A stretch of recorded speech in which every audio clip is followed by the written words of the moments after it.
आचार्यवरम गुरुवरम महाश्रमण जी के चरणों में भाव भरा वंदन। विराजित चरित्रात्माओं के चरणों में मतेन वंदा में। आत्मा कहती है महावीर बन जाऊं, आत्मा कहती है महावीर बन जाऊं, छोड़ जग के जंजाल वीतराग बन जाऊं, वीतराग बन जाऊं। और वीतराग कैसे बना जाएगा, उस पथ पर कैसे चला जाएगा, यह सब बताने के लिए गुरु का होना, संतों का होना परम आवश्यक होता है। जिस पथ को वो बताते हैं हम उस पर चलकर अपनी चिर लक्ष्य जो होता है उसको प्राप्त कर सकते हैं।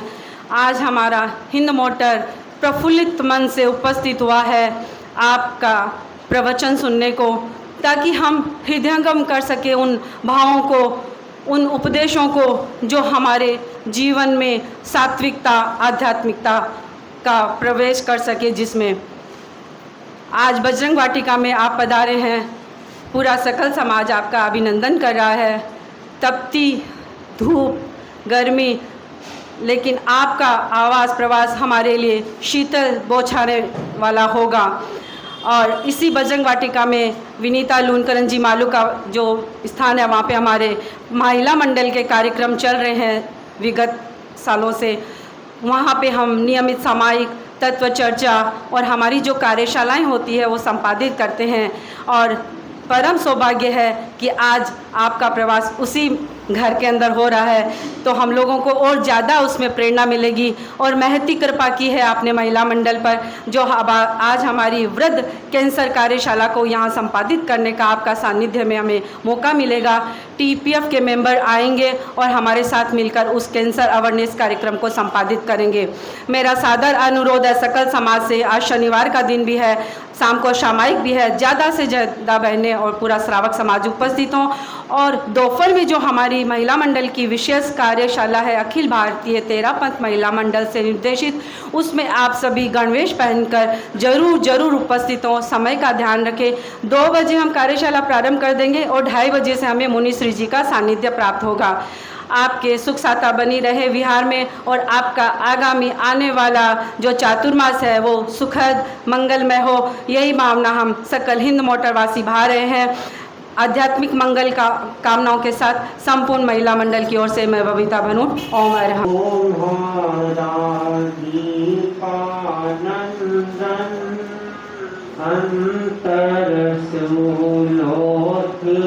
वंदन पग पग पर थारो ही है आसरो, हो गुरुवर पग पग पर थारो ही है आसरो। भिक्षु सामे कर दो बेड़ा पार जी, कर दो बेड़ा पार जी। जन्म जन्म में थारो शरणो, जुड़ गया था सुतार जी, जुड़ गया था सुतार जी। अनंतम पावा बलिहारी, अब मैं जावा पग पग पर थारो ही है आसरो, हो गुरुवर पग पग पर थारो ही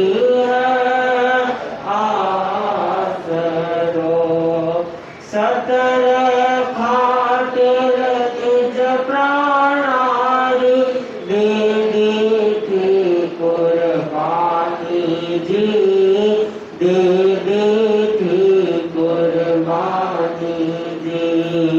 भीतर हो गयो चादरियो रस, अमृत कहानी जी, जैसे अमृत कहानी जी।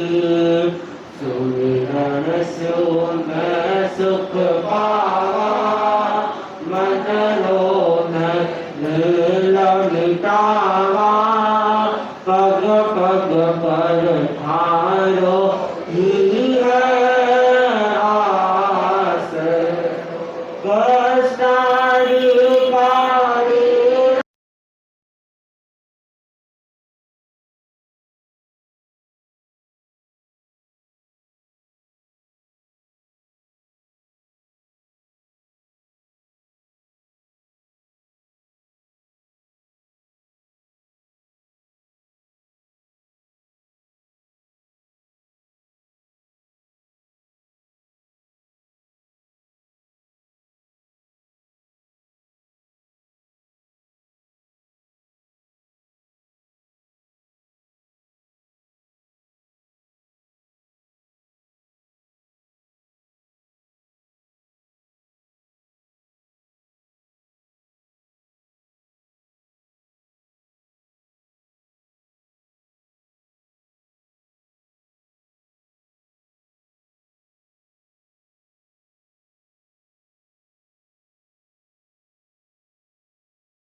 कोटि से वंदन। योग प्रदान आचार्य श्री महासमुंद जी के चरणों में कोटि से वंदन। मुनिवृंद, उपास्थित धार्मिक प्रेमी भाइयों बहनों, आगम वाणी है। ओमल खंते संजम रयस्व परिसय जिनंतस्य तुला सुगई तारी सगस तुला सुगई तारी सगस।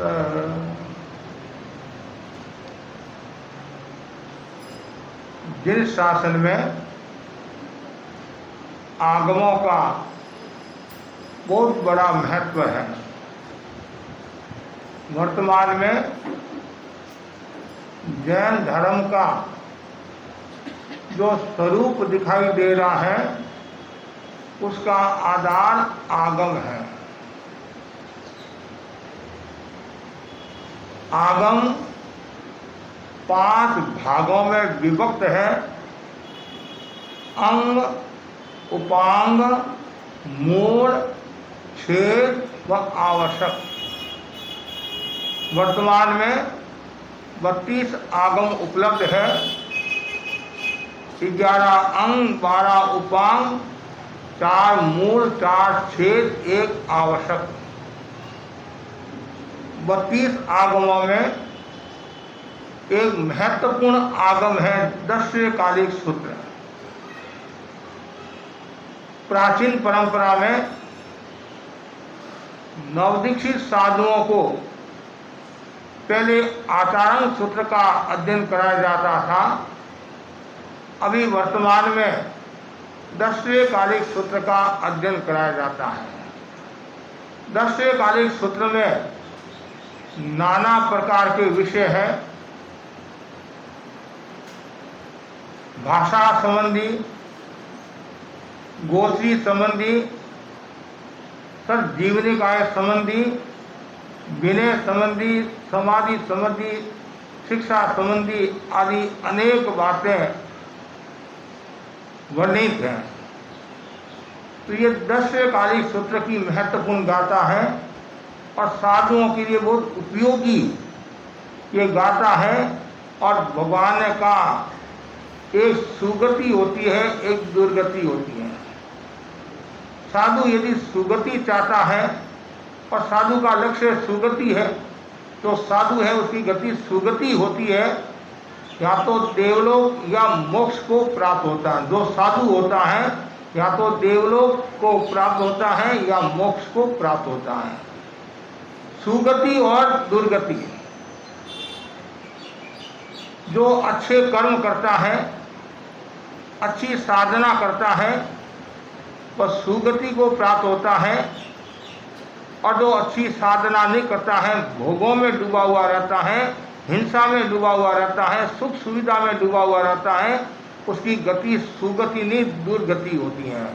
तो यहाँ जो बताया गया है सुगति किसके लिए सुलभ है, तो भगवान ने कहा जो श्रवण का मतलब साधु, जो साधु तपोगुण से प्रदान, ऋजुमति, शांति तथा संयम में रत और परिचय को जीतने वाला होता है, उसके लिए सुगति सुलभ है।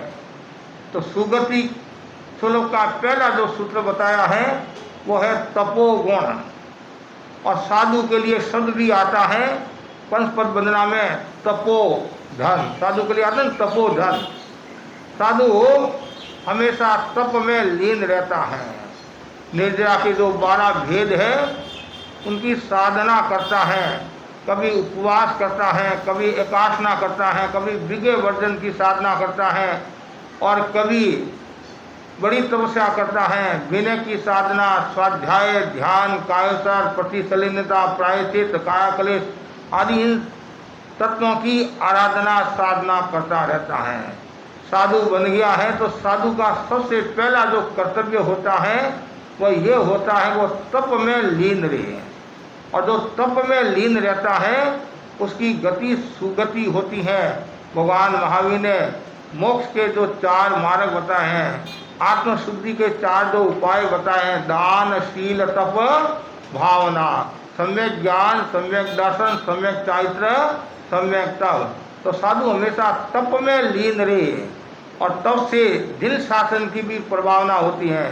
आज भी हमारे अनेक साधु साधियाँ हैं जो निरंतर तप में लीन रहते हैं। कोई एकांतर करता है, कोई बेले बेले की तपस्या, तेले तेले की तपस्या भी करते हैं, कोई आमिल की साधना, कोई एकासना करते हैं, किसी के 6 बीघे का त्याग है, किसी के सेलरी वस्तु का त्याग, चीनी और गुड़ से बनी हुई चीज़ों का भी त्याग करने वाले साधु साधी मिल जाते हैं। उनका एकमात्र लक्ष्य रहता है मुझे कर्म निद्रा करना है, आत्मा का उत्थान करना है। सब साधु बड़ी तपस्या नहीं कर सकते हैं, छोटी छोटी तपस्या के द्वारा भी अपनी आत्मा का उत्कर्ष कर सकते हैं, आत्मा का उत्थान कर सकते हैं। आचार्य महासंबंधी के शब्दों में खाते पीते मोक्ष, खाते पीते मोक्ष, इसका मतलब क्या है? साधना में लीन रहो, निद्रा की साधना करते रहो। छोटे छोटे तप के द्वारा भी आदमी अपनी आत्मा को आलोकित प्रकाशित कर सकता है। और जो तप नहीं करता है, दिन भर खाने में आसक्त रहता है, विलासिता का जीवन जीता है, तो फिर उसकी गति सुगति नहीं होती है।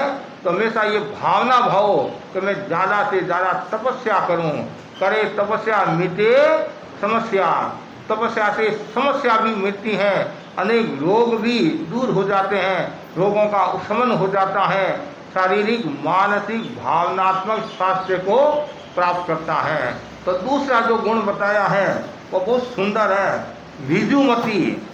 साधु जो होता है वो विजुमति होता है, एकदम सरल आत्मा होती है।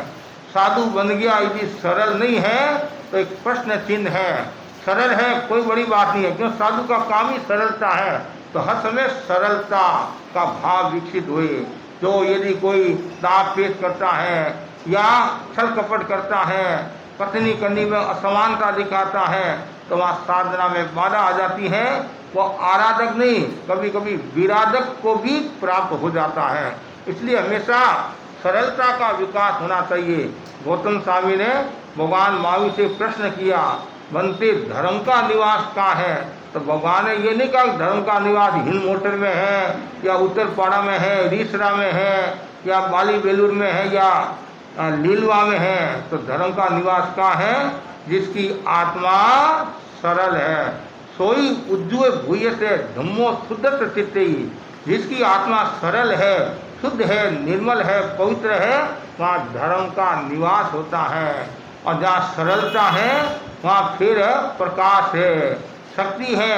और जहाँ सरलता नहीं है तो कभी कभी ऐसा होता है आने वाला ज्ञान भी चला जाता है और आया हुआ ज्ञान भी जा सकता। कारण वक्रता का भाव है। जहाँ वक्रता है वहाँ साधना फलीभूत नहीं होती है। साधना कहाँ फलीभूत होगी? कि जहाँ आत्मा सरल है। और बार बार कहा जाता है नर सरल हृदय बन जाओ जी। गुरुदेव ने लिखा नहीं, तुम सरल बन जाओ। और जितना ज़्यादा सरल होगा उतना ही आत्मा का विकास होगा। एक होता है घोड़ा, एक होता है भला, एक होता है चालाक। तीन हो नहीं, घोड़ा, भला, चालाक। घोड़ा भी नहीं होना।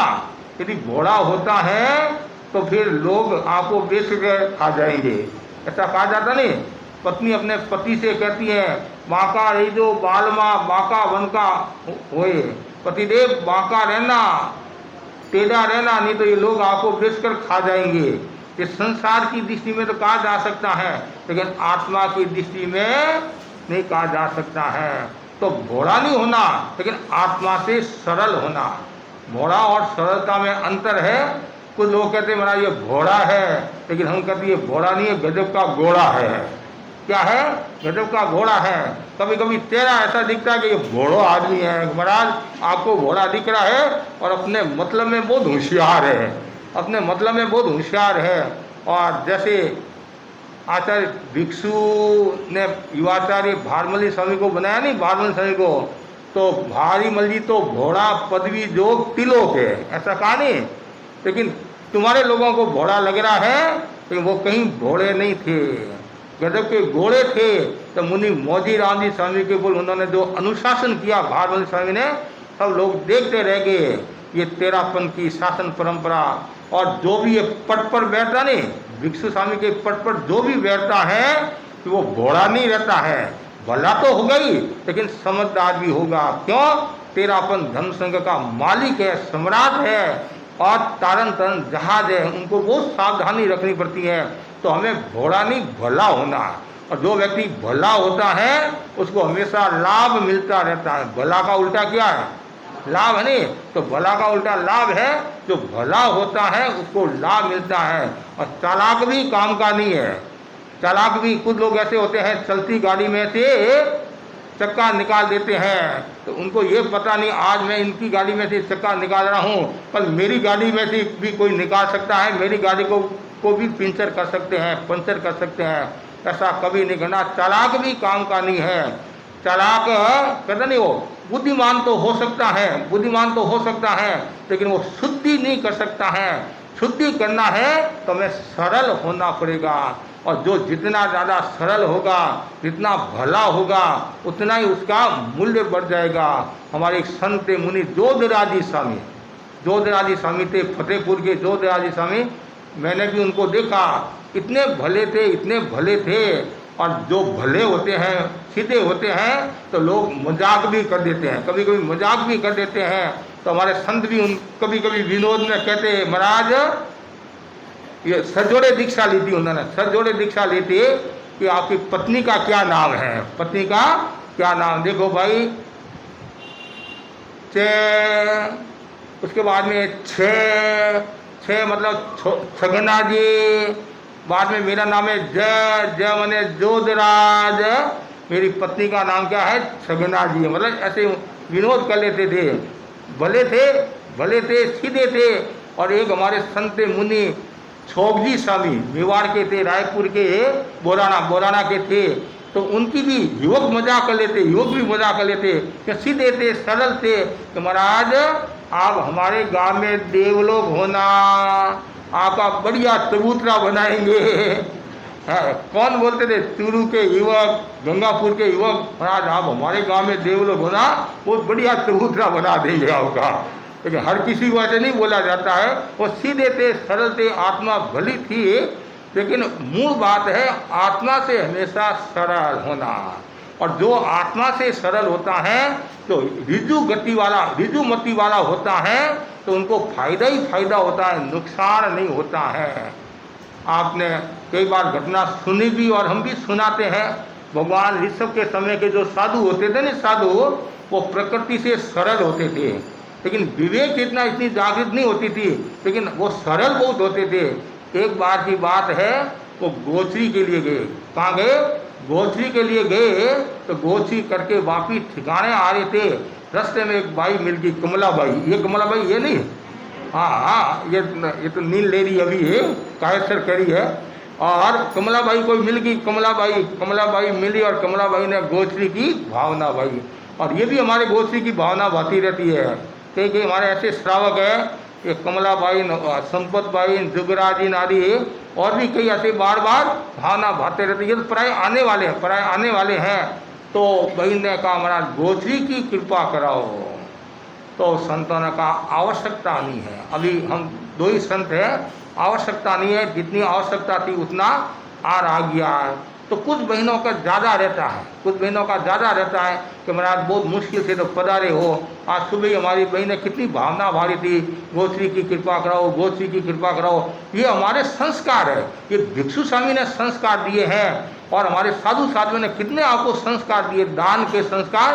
हर समय दान देने की भावना रहनी चाहिए। सुपात्र दान, केवल पदार्थ का ही दान नहीं, केवल रोटी का ही दान नहीं, समय का भी दान देना। और सबसे बड़ा दान है पुत्र दान।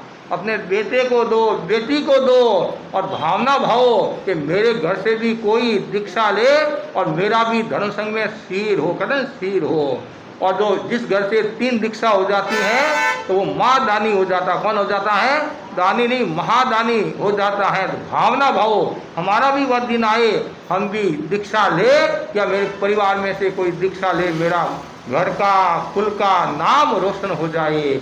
एक घर से दीक्षा होने का मतलब है केवल घर ही सुखी समृद्ध नहीं होता है, आसपास का वातावरण भी एक अच्छा पवित्र हो जाता है। और कोई भी आपके नेतीले आते, आप क्या कहते हैं? ये मेरा भतीजा है, ये मेरा मामा का बेटा है। ऐसे आप कोई पूछते नहीं पूछते घर में, और दीक्षा के बाद में सब नेतीले हो जाते हैं, एक भावना रहती, भाई मेरा नेतीला है, मेरा कृपा कराओ। और नेतीले होते तो आपको अधिकार भी होता है, और आप गुड्डे को अर्ज भी कर सकते हैं, हमारे नेतीले संतों का चातुर्मास कराओ, आपको अधिकार भी होता है।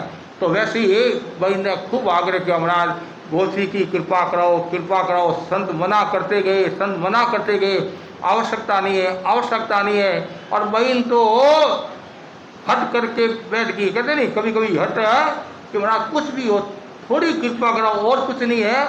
मौसम बहुत सुहावना है, मैंने गर्मा गर्म बड़े बनाए। क्या बनाए हैं? बड़े बनाए हैं, और बड़े की कृपा करा दो। एक ही बड़ा ले लो तो ही मैं खुश हो जाऊंगी। आप कहते मेरा एक इलायची ले लो, एक लौंग ले लो, और हम खुश हो जाएंगे। 12वां व्रत कितना सुंदर है व्रत। मैं मेरे हाथ से दान दूँ, दान है। और हाथ की जो शोभा है वो कुंडल से नहीं होती है, नहीं क्या कंगन से नहीं होती है।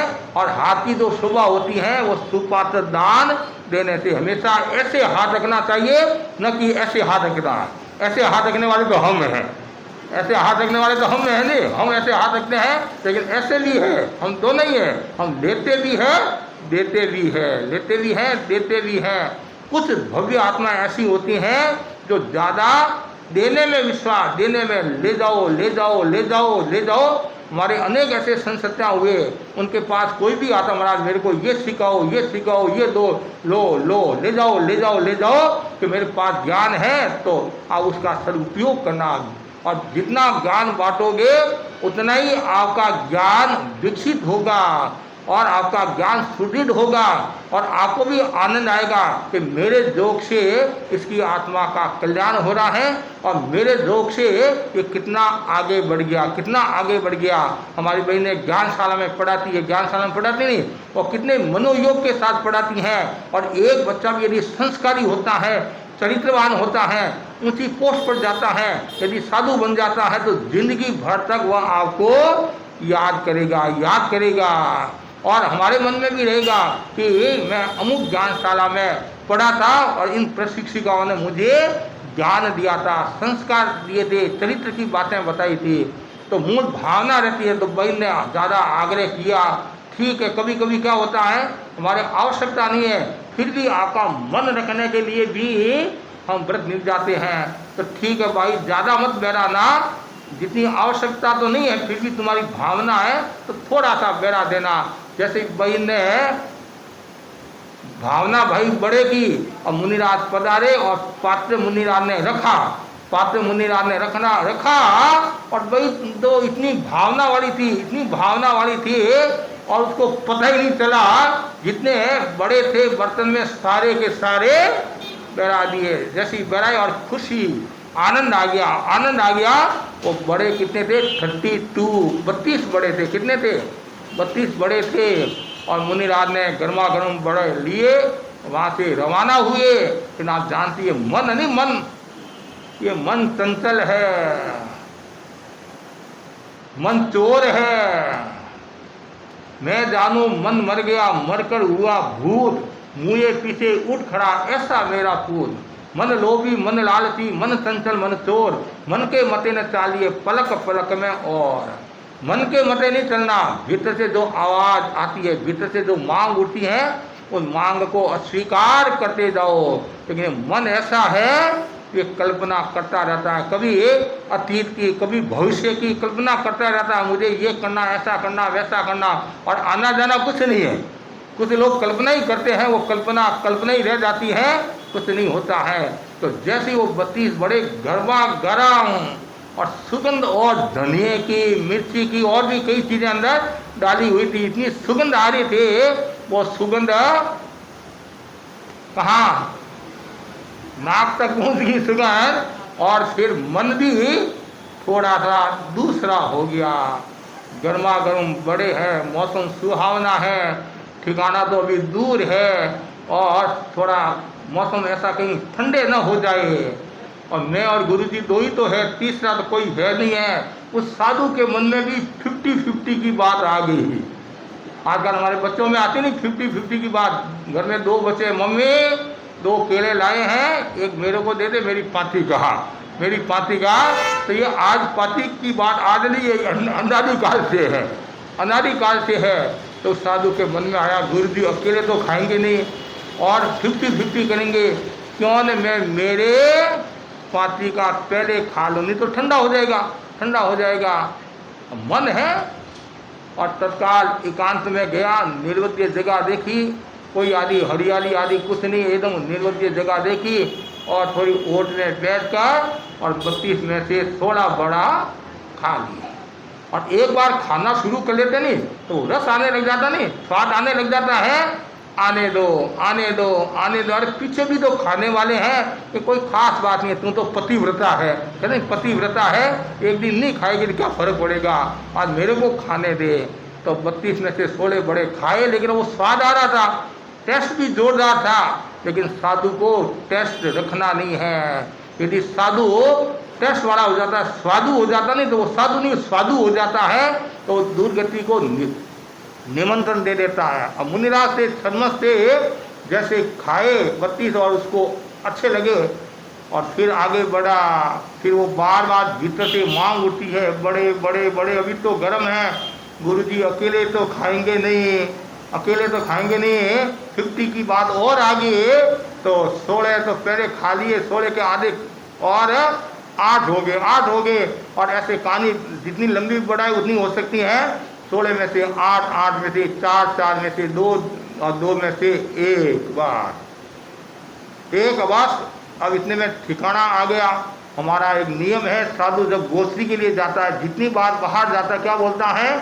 अवश्य अवश्य, मैं आवश्यक कार्य के लिए जा रहा हूँ। और जैसे ही काम से निवृत्त होकर आते हैं तो क्या बोलते हैं?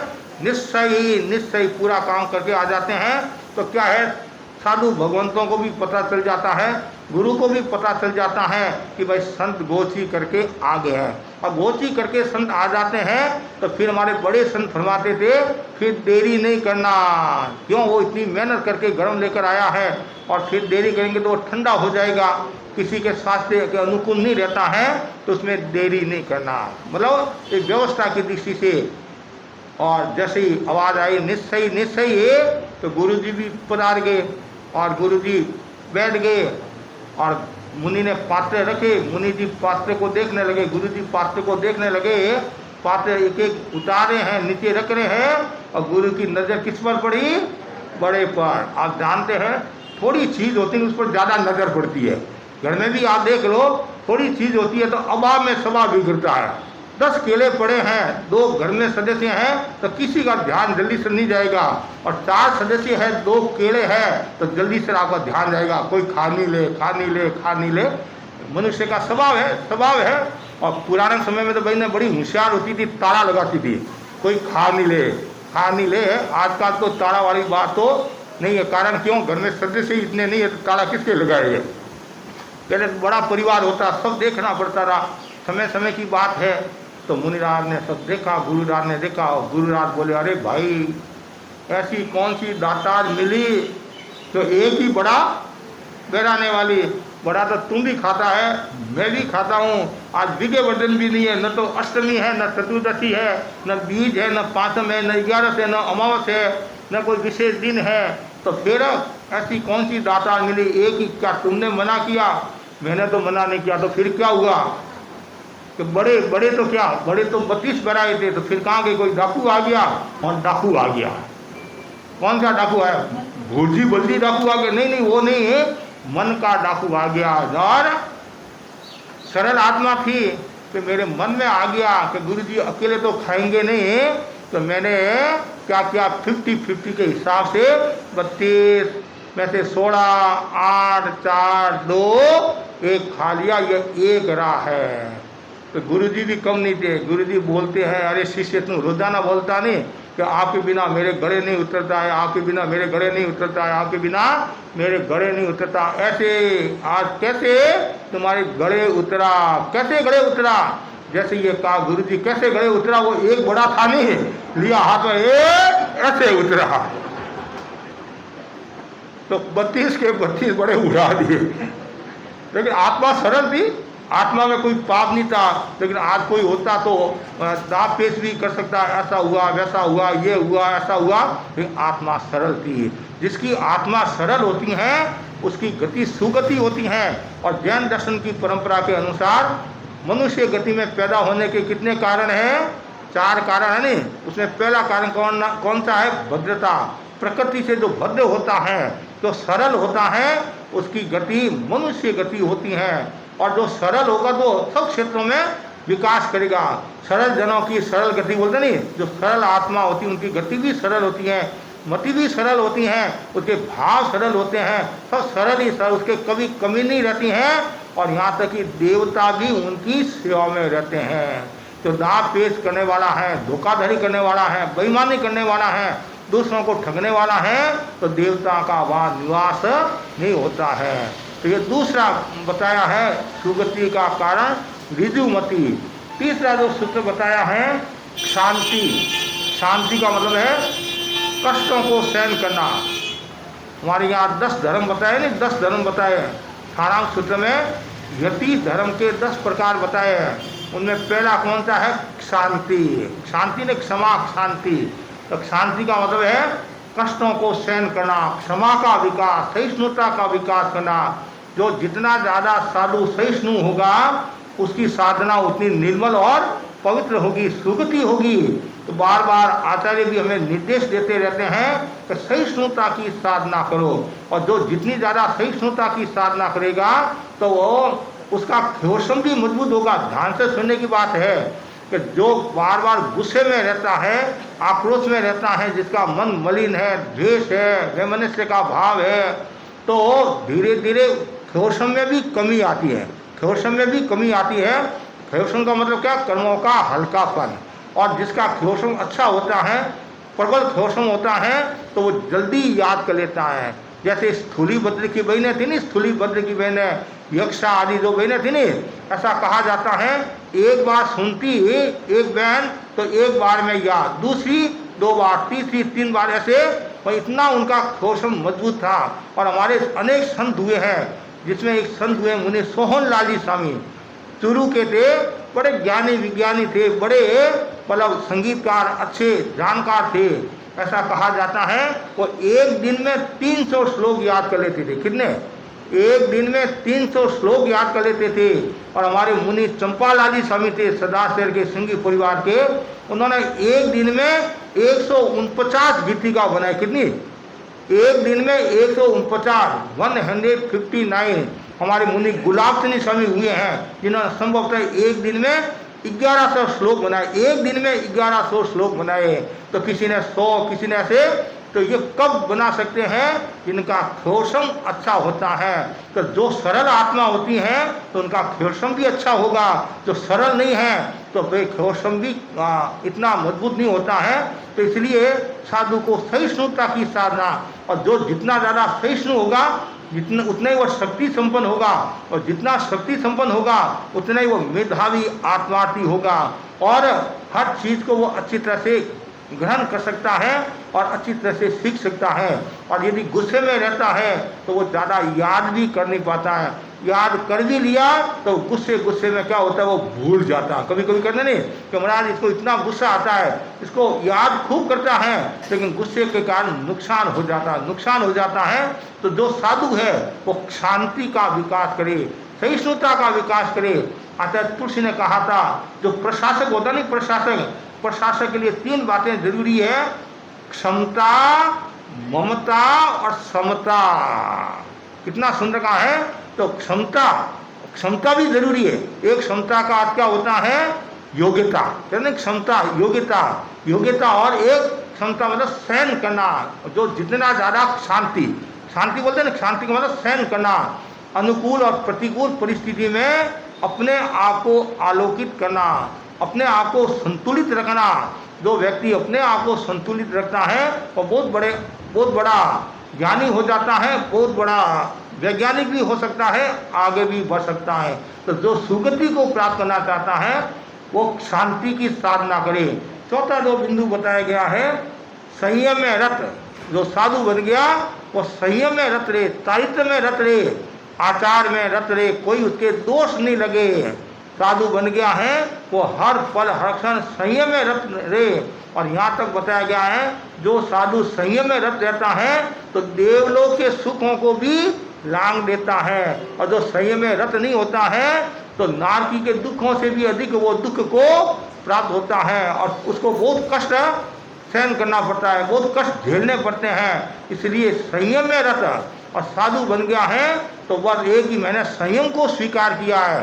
पर कहते हैं मेरू पर्वत होता नहीं, मेरू पर्वत मतलब मेरू पर्वत, तो संयम है वो मेरू के समान है। कहते हैं जैसे मेरू बहुत अचल होता है, अविचल होता है, स्थिर होता है, तो वैसे ही साधु भी मेरू की तरह अविचल रहे और स्थिर रहे, मन को इधर उधर न करे। जो संयम में ज़्यादा रत है, आचार में, परंपरा में, जो नियम में मजबूत रहता है, उसकी गति सुगति होती है। आचार्य महासंबंधी बार बार फरमाते नहीं, साधु के जो नियम हैं उन नियमों के प्रति आस्था रखो। साधु बना के जो नियम है उनमें दोष नहीं लगे। नियम कौन से? धर्म संघ के जो स्वीकृत जो नियम है, धर्म संघ ने जो नियम बनाए हैं। देखो, एक होता है मूल गुण, एक होता है उत्तर गुण। मूल गुण तो हमारे 5 महावर्त है। उत्तर गुण जो होते हैं तो उसमें बदलाव भी आ सकता है। कुछ समसामयिक हमारे नियम होते हैं तो वो समय समय पर आचार्य जैसा उचित समझते हैं देव और द्रव्य क्षेत्र काल भाव के अनुसार वो बदलते भी है। जैसे भिक्षु स्वामी के समय कुछ नियम थे, अभी वर्तमान में वो नियम नहीं है।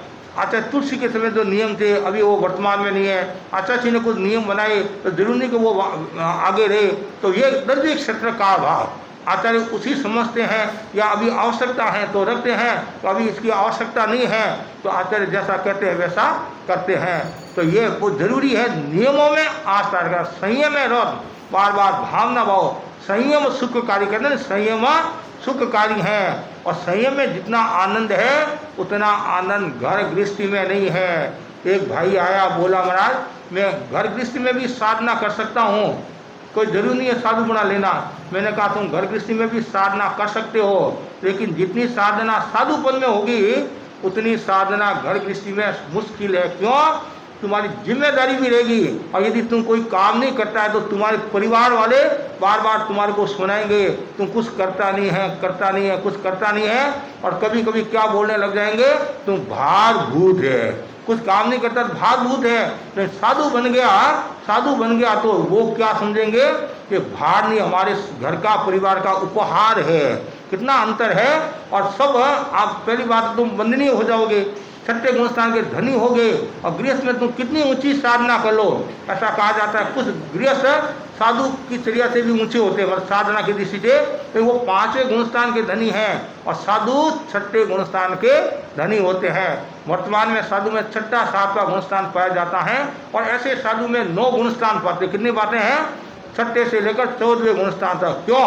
कोई वीतराग साधु भी होता है, कोई केवड़ी साधु भी होता है, कोई खपक श्रेणी वाला भी होता है, उष्ण श्रेणी वाला भी होता है, और प्रमत भी होता है, और 6ठा गुणस्थान प्रमत। तो 6ठे से लेकर 14वें गुणस्थान तक ये समुच्चय की अपेक्षा मतलब 9 गुणस्थान पाए जाते हैं। अभी वर्तमान में तो 6ठा 7वां महावीर क्षेत्र में ये सब संभव है कि वहाँ तीर्थंकर भगवान विराज रहे हैं, वीतराग भगवान विराज रहे हैं, खपक श्रेणी वाले भी है, अप्रमत चेतना वाले साधु भी है। तो इसलिए साधु बन गया तो हमेशा संयम में रत रहे। फिर वो ये नहीं मेरे को ये मिले, ये मिले, ये मिले, मेरे को ये क्या है पिज्जा मिले, बर्गर मिले, ये मिले। अरे तुमने घर बार छोड़ा है, जो मिला है उसी में संतुष्टि। ये सोच कि मुझे दुर्लभ अवसर मिला है कर्म निद्रा का, आत्मा की शुद्धि का, और यदि बार बार खाऊंगा तो मेरा पेट भी अच्छा नहीं रहेगा, साधना में भी बाधा आएगी। इसलिए मुझे हमेशा खाने का, पीने का, बोलने का, रहने का, हर बातों में मुझे संयम रखना है। और जो जितना ज़्यादा संयम रखेगा और शालीनता का विकास करेगा, गंभीरता का विकास करेगा, और संघ की परंपराओं में पूर्ण सजग रहेगा, तो उसकी गति सुगति होती है। और फिर आगे बताएगा, लास्ट जो बताया बहुत सुंदर है, जो परिचय को जीतने वाला। परिचय का मतलब क्या होता है? साधु बन गया और साधना काल में जो कष्ट आते हैं उन कष्टों को हंसते हंसते सहन करता है, हंसते हंसते सहन करता है, वह परिचय कहलाता है। परिचय का मतलब सहन करना, चारों ओर से जो कष्ट आते हैं उन कष्टों को सहन करना। उदाहरण के लिए सर्दी का समय है और खूब सर्दी पड़ रही है, हाथ पैर ठुठुरे है, और तो उस समय ये सोचना शायद जी मुझे निद्रा का मौका मिल रहा है, अब अवसर आ गया है, मुझे सहन करना है।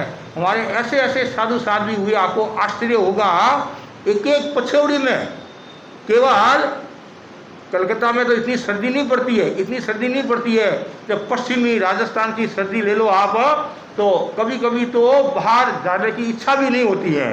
मतलब सूरज कहते हैं, सूरज बाबूजी कहते हैं, सूरज बाबूजी निकल जावे है, और कभी कभी बच्चे भी बोलते सूरज बाबूजी निकलो, सूरज बाबूजी निकलो, सूरज बाबूजी निकलो। ऐसे तो सूरज निकलते हैं तब लोग बाहर जाने की इच्छा करते हैं। क्यों? उस समय इतनी ठंड पड़ती है, और उस समय साधु हमारे एक एक पछौड़ी में रहते हैं। और कुछ तो ऐसे हैं पर सूर्यास्त से लेकर सुबह पौषी तक एक चोलपट्टा में उस हिसाब से व्यवस्था कर लेते हैं, पर एक चोलपट्टा में रहते हैं। मतलब इतना वो सर्दी को सहन करते हैं, ऐसे गर्मी को सहन करते हैं। आतापना घोर तपसी ओ मुनि, घोर तपसी, घोर तपसी ओ मुनि, थारो नाम लिया कर मारी, मुनि घोर तपसी। मुनि शुक्लाली स्वामी, कुछ पुराने लोगों ने उनको देखा होगा, ज़्यादा तो नहीं देखा, कुछ लोगों ने देखा होगा। वो सदासन में मंत्री मुनि की सेवा में बहुत रहे, और वो आतापना लेते थे। आतापना शिला पर ऐसे मतलब गर्म शिला और उस पर सोकर आतापना लेते थे। हमने शुक्लादि स्वामी को नहीं देखा, लेकिन मुनि खूबचंद जी स्वामी को देखा। विद्यासर के थे, बांटिया परिवार के, वो लाडनू में शिला पर सोकर ऐसे आतापना लेते, सूरज के सामने आतापना लेते थे। और भी आज हमारे कई साधु है तो थोड़ी थोड़ी आतापना लेते हैं। गर्मी को सहन करते हैं, तो जो गर्मी को सहन करता है, सर्दी को सहन करता है, वो परि से विजयी जयी कहलाता है। ऐसे मच्छर है, और कभी कभी देखते इतने बड़े बड़े मच्छर होते हैं। जैसे हमने भूसावल चातुर्मास किया तो जगह सामान्य जगह थी, तो इधर बाहर तो नाड़ा और फिर ऊपर टेढ़, गर्मी का समय भयंकर, मतलब उसमें सावन में भी बहुत गर्मी। क्यों? वहाँ वो इंजन, ये डब्बा लो का काम है, तो वो लो की भी गर्मी है, और ऐसे भी बहुत गर्मी। और फिर मकोड़े घूम रहे और फिर बड़े बड़े मच्छर, और फिर शाम को सूर्यास्त के बाद प्रतिक्रमण करते, तो कभी कभी ऐसे टहलते प्रतिक्रमण करना पड़ता। फिर मैंने संतों को कहा, परमानंद जी को कहा कि 4 दिन कैसे निकालेंगे, यहाँ तो रहने की स्थिति नहीं है। लेकिन गुरु होते, गुरु की कृपा हुई है, और पड़ी वर्षा जोरदार पड़ी, तो क्या हुआ, तो गर्मी का परिचय। लेकिन हाँ, उस समय ये भावना बातें हैं, इससे भी हमें ये निद्रा का मौका मिल रहा है, और इनको कष्टों को सहन करना। अरे आराम तो है ही है, लेकिन हाँ, कभी कभी ऐसी स्थिति में अपने आप को संतुलित रखना। साधु है, कभी घी घना, कभी मुट्ठी चना, ऐसा भी होता नहीं है। कभी तो कभी माल नहीं मिलता, कभी जलेबी, कभी रबड़ी नहीं मिल जाती है, कभी राबड़ी का ही फोड़ा पड़ता है। फिर समझते हैं साधना। जो परिचय को जीतने वाला होता है, उसके लिए सुगति होती है। तो ये कितने सूत्र हो गए? पहला सूत्र कौन सा है? जो साधु तपोगुण में रत हैं। दूसरा है जो ऋजुमती है। तीसरा शांति की साधना करने वाला है। चौथा संयम में रत है। और पांचवा जो परिचय पर जो विजय प्राप्त करता है, वह साधु सुगति को प्राप्त होता है। तो हमारा एकमात्र लक्ष्य ये होना चाहिए कि हम ज़्यादा से ज़्यादा साधना करें, और ज़्यादा से ज़्यादा जो कष्ट आते हैं, उन कष्टों को संभाव के साथ सहन करें, और ये सोचे मुझे निद्रा हो रही है, आत्मा की शुद्धि हो रही है, और आत्मा का कल्याण हो रहा है। तो इस प्रकार का चिंतन करने वाला व्यक्ति सुगति को प्राप्त होता है, या उसके लिए सुगति सुलभ है। इन सबकी साधना करने वाले व्यक्ति की सुगति सुलभ होता है। इसी आशा के साथ ओम आराम। आज हम हिंद मोटर ये मारवाड़ी पट्टी एरिया में आए, और बजरंग वाटिका यानी, और पिछली बार भी हम यहाँ एक दिन रुके थे, और हमारे मालू जी के यहाँ, और इस बार भी यहाँ आना हुआ। और पिछली बार भी अच्छी संख्या में भाई बहन आए थे, इस बार भी अच्छी संख्या में भाई बहन आए हैं। ऐसा लगता है कि श्रावकों की सजगता है और श्रावकों की भक्ति है। तो साधु संत पधारते हैं तो सजग रहना चाहिए और भक्ति भी दिखानी चाहिए। और आप जानते हैं नहीं, कोई दुकान खोलकर बैठता है तो ग्राहक ज़्यादा आते नहीं, तो उनका मन भी खुश रहता है, खुश रहता है। और ग्राहक नहीं आते हैं, पूरे दिन भर में एक आधा ग्राहक नहीं आता है, और 4 महीना कोई ग्राहक नहीं आता है, तो वो क्या करता है, दुकान बंद करके और कहीं चला जाता है। तो जहाँ दुकान अच्छी चलती है तो वहाँ व्यापार करने का आनंद आता है। तो वैसे हमारे धर्म की दुकान चलती रहती है तो कर्म निद्रा होती रहती है, आत्मा को आनंद की अनुभूति होती है कि हमारे जो के श्रावकों का कल्याण हो रहा है और श्रावकों का विकास हो रहा है। तो मैं सभी श्रावकों के प्रति मंगल कामना करता हूँ, खूब अध्यात्म के क्षेत्र में आगे बढ़े। और बजरंग ये क्या मालू जी ने अर्ज की थी, लूनकंडी मालू, और ये लोग आए थे अर्ज करने के लिए कि हमारे यहाँ भी पधारना, पिछली बार भी आपने कृपा कराई। तो मैं सबके प्रति आध्यात्मिक मंगल कामना करता हूँ। तो संघ की सेवा करो और देव गुरु धर्म के प्रति अटूट आस्था रखो, इसी आशा का ओम आराम। आपका बहुत बहुत अभिनंदन करते हैं।